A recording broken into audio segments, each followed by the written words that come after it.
Now, here's a Star Wars cinema scene I have quite a lot of memories about. Took me a long time to find this one. In fact, I found it at the same time I found the Cantina Showdown, Wal-Mart's other early exclusive pack. But this one I was even more excited about. While the Cantina Showdown gave us our first ever Dr. Evazan, this pack not only gave us a more slimmed down Luke and a new variant of 3PO, but it gave us a character that we really wanted from the original line, Uncle Owen.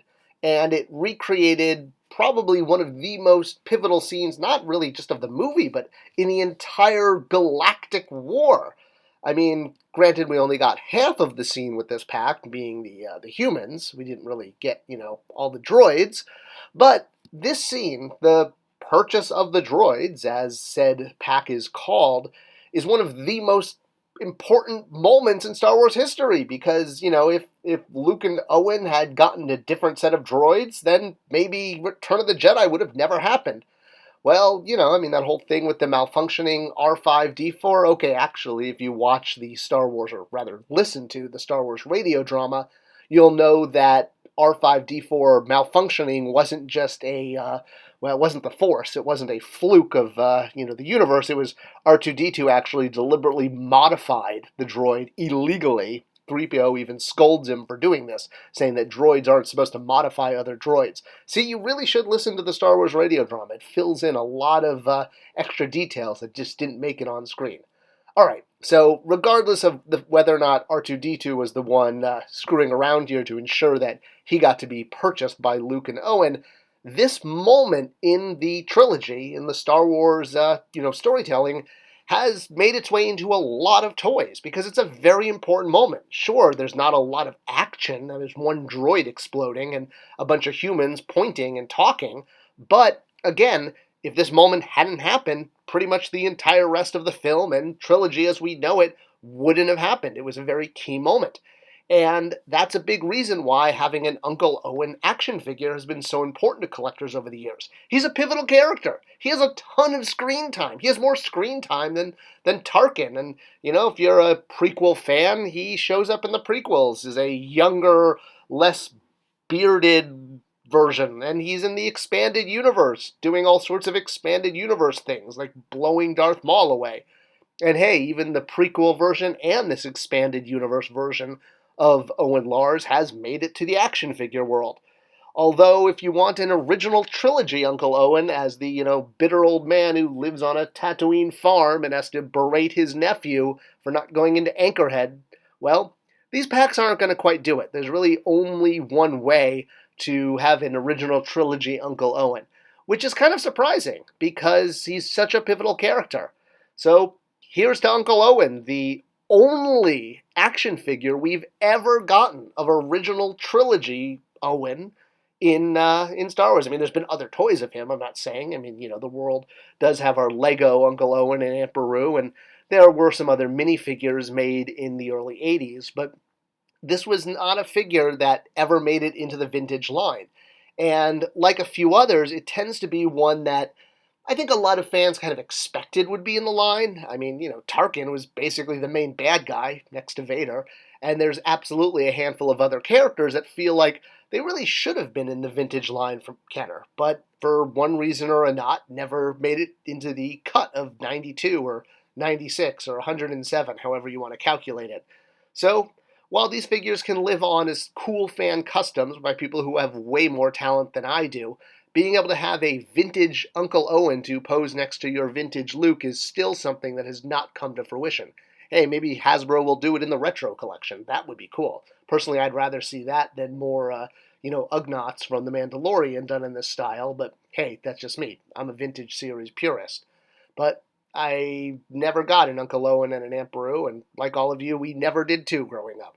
So getting them in the modern line, Power of the Force 2 and its cousins as it continued as Power of the Jedi and so forth and so on, was great because in the 80s this was pretty much the only way you could get Uncle Owen and Aunt Beru.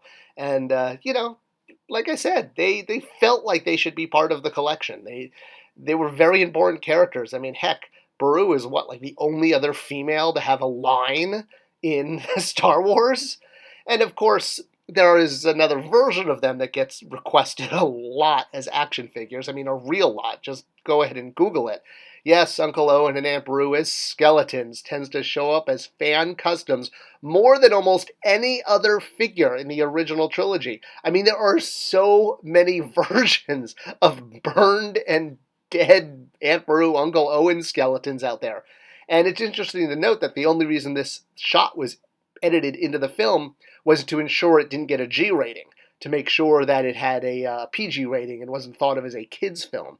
This shot was an afterthought, but hey, what are you going to do? So, regardless of whether or not you want them as charred bones or an actual figure, this was the only Uncle Owen we got. I mean, not on this packaging. We, in fact, never got a single-carded release.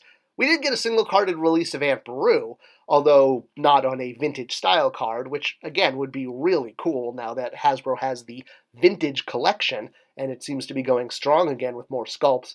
The Beru we got was at the end of Power of the Force, before it became, or Power of the Force 2, before it became Power of the Jedi. And she came with a Treadwell droid and some blue milk, because, you know, you have to have blue milk. And she actually holds up pretty well as far as an action figure. Hasn't really, you know, aged, if you will, versus some of the original Power of the Force 2 figures kind of look goofy now. But Uncle Owen, this was it. 3-pack. The only way we were ever going to get him, and he was stuck in permanently, I'm pointing into the distance, which is obviously sort of a well, it's this moment in the film, which was not actually in the film. This was another one of those lobby cards. So the action figure is based on a pose of Uncle Owen that's not actually in the movie. Okay, lad. All this will be yours. What, the curtains? No, not the curtains, lad. Yeah, it's kind of what it feels like. Although, I don't know, maybe he's pointing to this droid over here. But yeah, when you see that lobby card shot, you pretty much can recognize it in the action figure.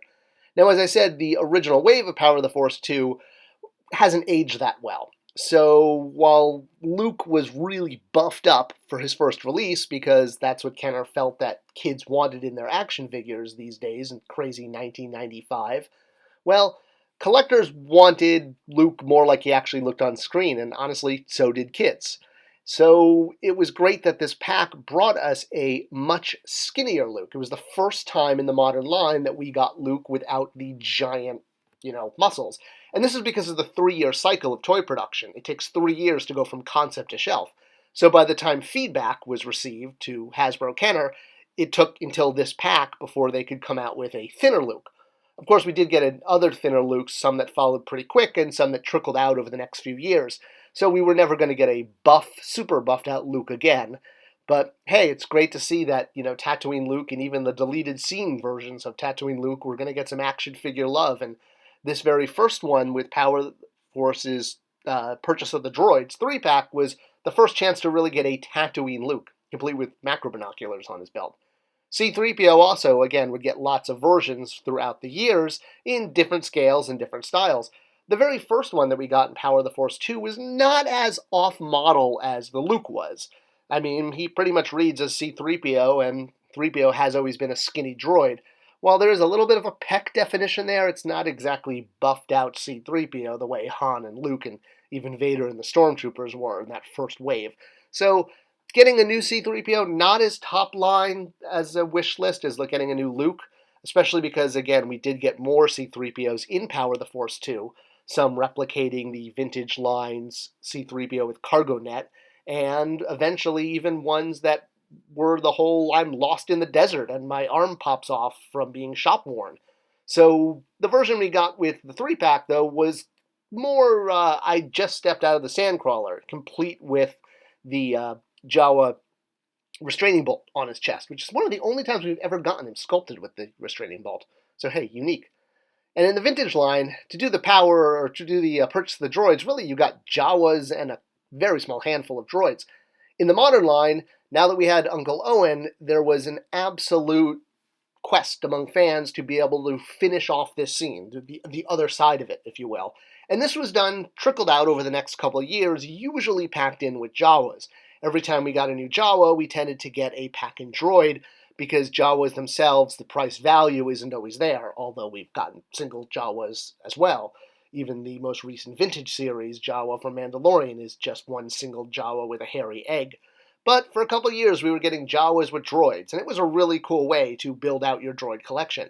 One of the only droids from the purchase of the droid scene that did not come with a Jawa was the R1 droid, which was supposed to be like an early R2, or, astromech droid. And then, of course, R5, since he had a droid in the vintage line and was one of the only other the only other non-R2-D2 astromech that was in the vintage line, we got quite a few of him in the modern line, starting with that missile-firing version that we did a few episodes ago, and this would be followed up by sort of a re-releases and kit bashes and new versions in both the Saga and Vintage series in later years. I kind of feel like we still haven't really gotten a definitive one, but at least we have one, and we can now complete this scene. And what was just a backdrop behind the characters can now be done as a fully interactive action figure diorama with every single droid. And while Uncle Owen is there, much like those early waves in Power of the Force 2, he hasn't aged that well. And part of it is because of his static pose. He's in that forever, one day, Luke, all this will be yours. What? The desert? No, not the desert. Okay, sorry, I can't do Monty Python that well. And when you put him next to the Emperor figure, they do make a good pair, but again, because he's got that weird static pose permanently with his, arm in the one pointing arm and one, hand on hip arm, he could really go for an update. Baru, to me, if this is the only Baru we ever got. Now, of course, we did again get that expanded universe version where he, blows off Darth Maul's head, but, it's not original trilogy. And for me, it's like, it just doesn't feel right. So I hope one day we do get a vintage series carded Uncle Owen, and obviously not just a re-release of now a 30-year-old Power of the Force 2 figure, but an all-new sculpt with super articulation.